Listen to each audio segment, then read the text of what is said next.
just like all of you, I'm absolutely mind blown. I had to like call a buddy, and it's real. It's real. We all sat around, and I like literally called friends. I, I have to assume I'm waiting for one of my colleagues, Michael Scotto, to get back to me, and it is the unbelievable is true. Luka Doncic is heading to Los Angeles with Maxi Kleber, Markieff Morris. The Lakers are trading Anthony Davis, Maxi, Christie, and a 2029 first round pick. Bobby Marks has also confirmed it in a trade that can only be described as blockbuster. I have no idea how one could even phrase correctly into words what this means. Like, first off, I have to assume either Anthony Davis, LeBron, or Luka Doncic requested this, or the trio. And as a result, and I know people are probably putting Maxi Kleber and not Maxi Kleber, Max Christie and Anthony Davis going to the Mavs. It's basically going to save them about $12.9 million. And the Lakers are somehow going to also be able to take on $1.8 million while discarding Jalen Hood-Schifino to the Jazz with some second round picks. It's very interesting. I mean, it gives the Los Angeles Lakers, I guess, two of the best players of their current generations, like right now. Wow. I guess they want to go all in on LeBron's last few years if that's what they believe is the best thing to do, while my assumption is maybe the relationship between LeBron and Anthony Davis ran dry, and the Mavericks have realized with Luka out that Kyrie has commanded the leadership and the attention of this team. But yeah, I'm absolutely flabbergasted, as you guys are probably too, with how this deal just went down. It's one that is incredible, and as more information comes out, where we're talking about it there, we just put up the screenshot. But is this the craziest trade in NBA history? One might think so. I do like the idea. Let's just talk about what each team's depth chart is going to look like now. If we just look at how they're going to put the teams together, I'd have to assume that with the Lakers are going, I mean, I don't know how this fixes the Lakers defense, but which we knew was something that JJ Redick had been complaining about, but it does make them one of, if not the most talented team in the league. And one of my buddies just texted me, he's like, the ratings were down, so Adam made a call. I love how the Jazz just got in on this, like almost like as if they were like, let us just get in on this just to help you guys out.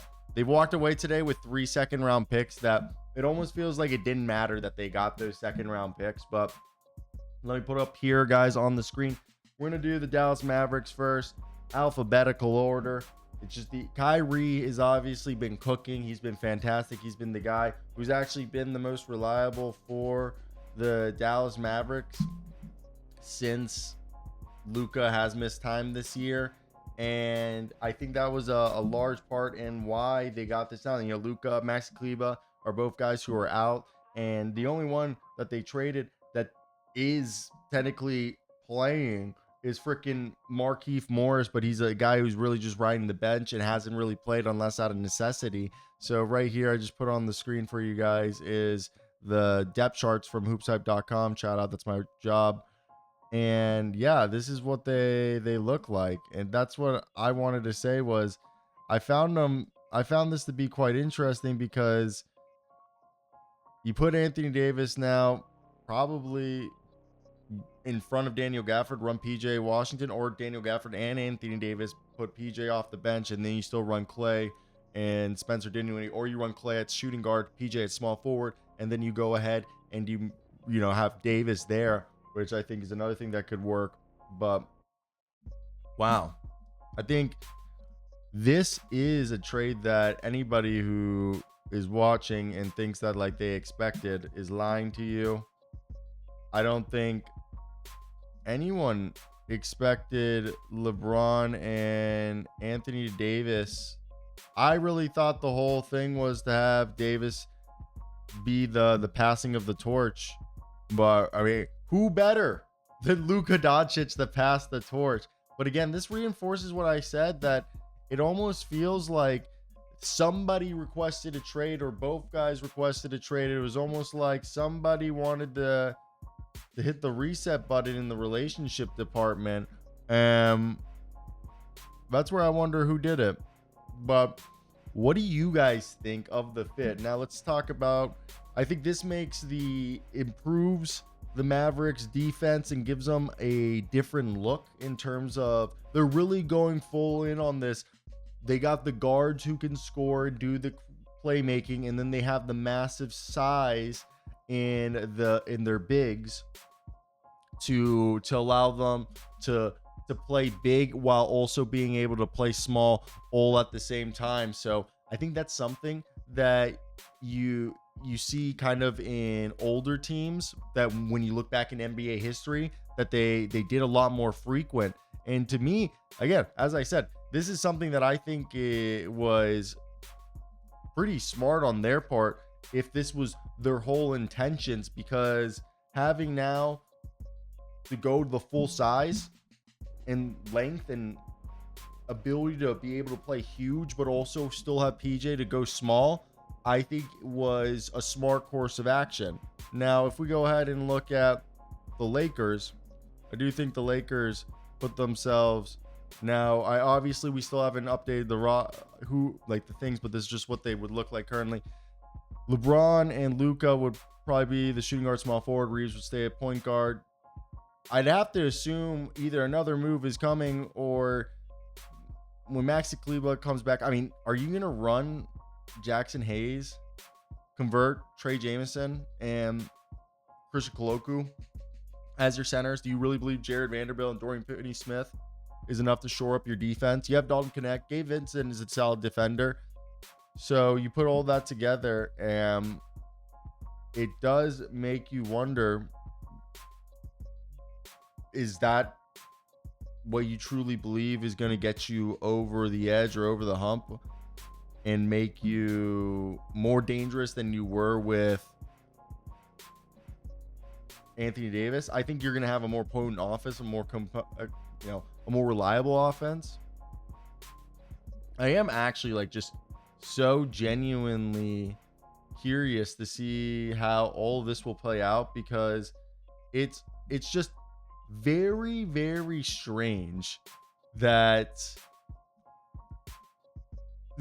this trade just happened when it did. This is a trade that, even the fact that the trade happened is strange, and I get that, but if a trade of this magnitude were to happen, it typically happens in the offseason when teams have to adjust, but this just happened in the middle of the season, and that's why I think makes it even more strange. And I mean, it is exciting, but just unexpected compared to another trade where I would have felt like we would have seen it coming.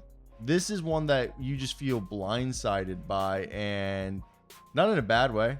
It's definitely interesting to now think of Luka Doncic, which is the biggest name here. Maxi Kleber and Markieff Morris are just going to be more bench guys if Markieff doesn't get bought out or cut, and Maxi Kleber doesn't get added to the to expand it into another deal. But man, yeah, I think that's the biggest thing, because who would have thought this would be the deal that ends up sending Luka Doncic to LA? I'm absolutely mind blown, and my phone keeps getting texts but what do you guys think? I want to hear your opinions down below in the description. What do you guys think of this trade? And if you were the Mavericks and the Lakers, why would have you done this trade? Like, explain your reasoning for this trade happening, as both teams seemingly were having decent seasons with their current cores. So doing this trade just seems like there was another reason at hand. And to me, that's where I get so curious, thinking of like, whoa, what could be the reason that led to the Mavericks or the Lakers feeling that they had to make a move that led to them trading Luka and trading Anthony Davis. So that's where I'm personally thinking, I'm like, damn, it's just wild. It's almost like, who would have predicted a trade of this magnitude at this point, or at this juncture of the season? And now I know Kevin O'Connor had pointed it out, but I'm not going to give Kevin O'Connor. And by the way, major implications, he's lined up to have a 5-year, $345 million deal. Yeah. Wow.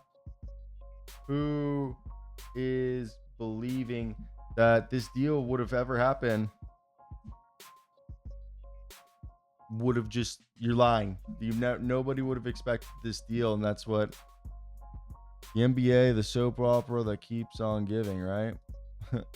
All right, that's going to be it for us today, guys. I hope you guys did enjoy today's video. If you guys made it to this far in the video, I really want to say thank you. We kind of started rambling there, but man, I don't think enough words could comprehend a true reaction of what happened here today, as now Luka Doncic will be in a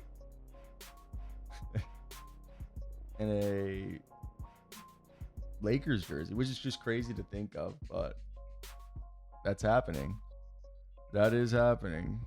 So I want to, man, I can't believe it either. I still can't believe it just sitting here,